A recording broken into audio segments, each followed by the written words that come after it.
John Steinbeck wrote in 1962, "Texas is a state of mind. Texas is an obsession. Above all, Texas is a nation in every sense of the word." For a man who wrote the book on traveling Route 66 from Oklahoma across the Texas Panhandle and on to California back in 1939, it sure took him a long time to figure this out. I'm Nick Ehrlich.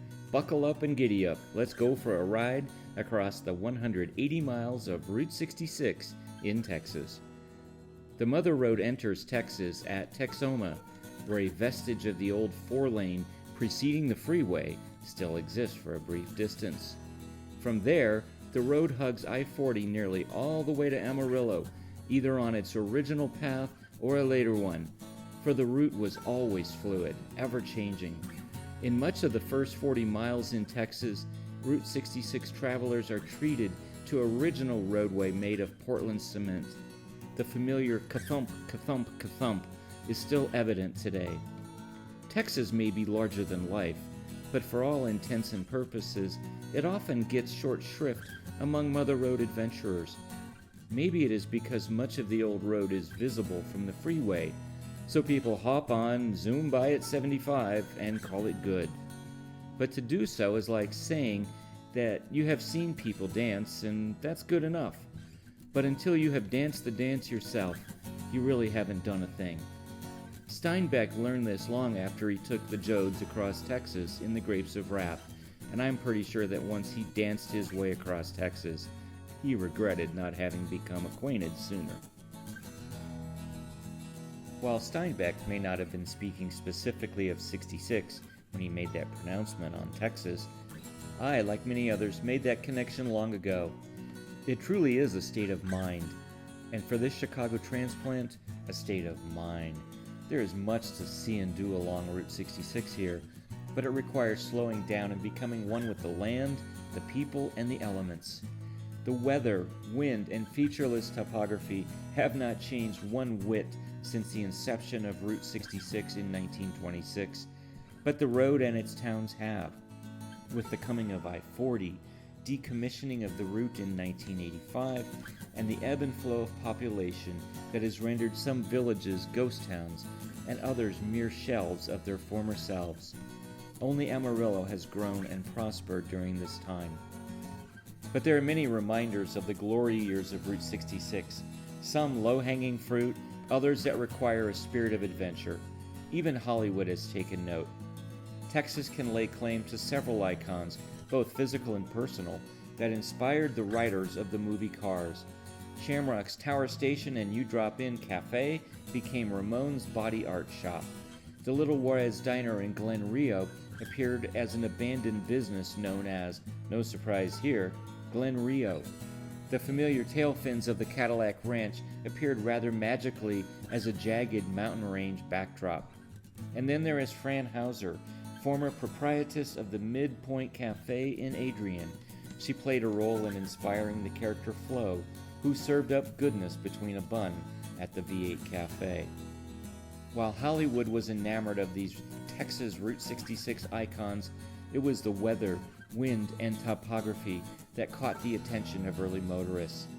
From mud bogs to dust storms, wind that could blow you off the road, temperatures that explored the upper and lower limits of your mercury thermometer, and a horizon that stretched to infinity, there was no way you could put this state out of your mind.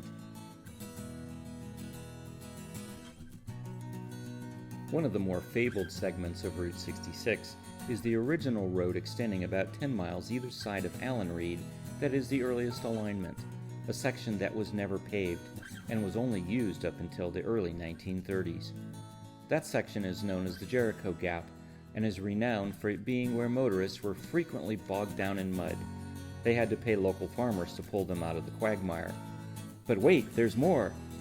Legend has it that savvy farmers/entrepreneurs would go out to water the road by night and then wait for folks to get stuck by day.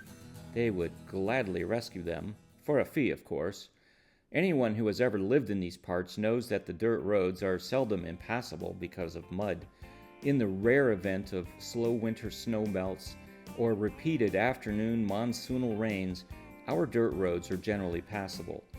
Whether this story is fact or fiction is irrelevant, of course, because cross-country travelers wouldn't know those details. And there's probably a bit of a morality play going on as well, that being that one can never be too careful when traveling. After all, AAA had not yet been invented. Jericho itself is a ghost town today, with the ruins of a small motor court, a homestead, one unidentified building, and a cemetery. It's fun to poke around and listen for the 1920s to come roaring back to life, even if it was covered a bit in mud. The problem is that the story has outlived its usefulness, and to this day the vast majority of Route 66 travelers do not take the old dirt road, and in fact, many do not even know where it is.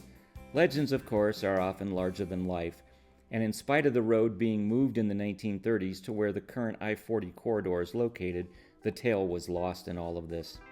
That's the beauty of the Mother Road, though, because it is a road of stories, even if some stretch the imagination. Sit back, soak them up, and enjoy. Here's mud in your eye. It is around Groom that things start to look like the stereotype of the Texas Panhandle. It is flat for as far as the eye can see.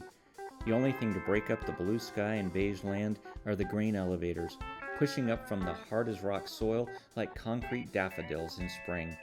Each town had at least one, and sometimes several. Groom, Conway, sometimes in the middle of nowhere. And it was no mistake that these small towns all seemed to come into being beside a railroad track. After all, it was the railroad that gave rise to commerce and settlement on these high plains. The Amarillo that early motorists entered was very different from that of today. Small metal windmills that pulled water from the ground have been supplanted by 2-gigawatt turbines that today produce 22% of the electricity in the region. In a few more years, it will be at 40%. And of course, there is the International Airport, which in an earlier life was located a few hundred yards north along US 60. The Amarillo Airport is one of 3 airports in the US with fragments of early Route 66 running through them. The gate on the east end may look inauspicious, but if you stand atop your van, you can get a clean view of some vintage concrete just on the other side.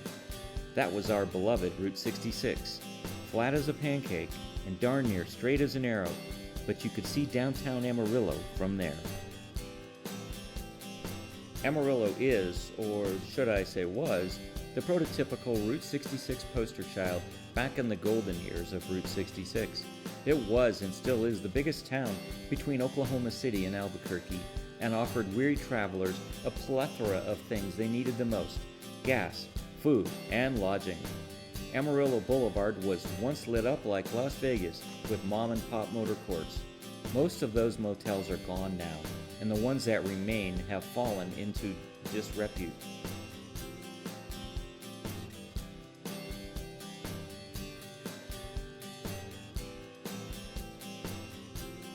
Most people don't know this, but the original route came into Amarillo from the southeast along what is now US 287, past right where the Big Texan relocated to in the early 1970s, past the then shiny new Tri-State Fairgrounds on 10th, right on Fillmore, and then left on Southwest 6th Avenue. But in 1928, that all changed, and the route took a more direct east-west path, joining into Northeast 8th, which is Amarillo Boulevard, right where the Triangle Motel once courted travelers. From there it continued west to Fillmore and went downtown, then right on 6th as it still does today. One-way streets were implemented later downtown, and Pierce became the southbound. Later in the 1950s, the bulk of 66 traffic followed Amarillo Boulevard west as a bypass loop. It is in downtown Amarillo that the crown jewel of local hotels still stands. The Herring Hotel opened in December of 1926, and in 1928 found itself astride Route 66 on Fillmore. This once elegant 13-story hotel had more than 600 rooms, as well as the Tascosa Room downstairs, where cattle barons and oilmen would gather for cigars, food, and, well, whatever they could manage to get their hands on during Prohibition. The most popular segment of 66 in town today is on 6th between Georgia and Western, with an eclectic variety of food, drinks, and antiques.